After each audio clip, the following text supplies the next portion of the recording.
Selon la Banque africaine de développement, l'utilisation des services financiers numériques pourrait augmenter le PIB de tous les marchés émergents d'ici à 2025, soit un total de 3,7 billions de dollars, un PIB qui pourrait créer jusqu'à 95 millions de nouveaux emplois dans tous les secteurs de l'économie, d'augmenter la productivité globale et les niveaux d'investissement et de réduire les fuites des dépenses publiques. Il faut que ces plateformes soient sécurisées, elles le sont pour la plupart du temps.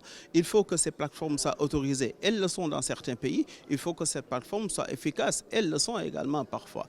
Donc tout est réuni pour que les États membres en Afrique se plongent dans cette affaire, dans ce secteur, pour que l'on puisse quand même réglementer et assurer aussi la sécurité des transactions pour le client, c'est-à-dire pour l'usager, mais aussi pour le secteur financier dans son ensemble. Parce qu'aussi, il ne faut pas créer des risques importants sur le secteur financier.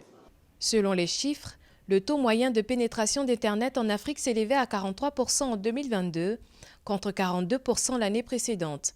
Une tendance en hausse qui favorise la digitalisation des services financiers parce qu'elle simplifie les processus financiers, aide à réduire les coûts et renforce la sécurité.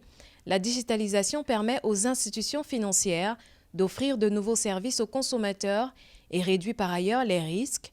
Elle offre également aux usagers une plus grande efficacité et transparence dans les transactions financières. Nous parlons aujourd'hui d'innovation et les nouvelles technologies nous facilitent cette innovation. Donc il va de soi que quand on fait le calcul aujourd'hui, en termes de digitalisation, d'abord la digitalisation n'est pas le niveau de digitalisation même de l'administration africaine dans chacun de nos pays, etc., est bas. Un effort est en train d'être fait au niveau de chaque pays. Et évidemment, pour réduire ces taux, réduire ces commissions prises sur les transferts, nous pensons que la digitalisation a un apport plus qu'important. La numérisation des services financiers devenant une tendance croissante sur le continent permet aux entreprises d'en tirer profit et d'accroître leur productivité.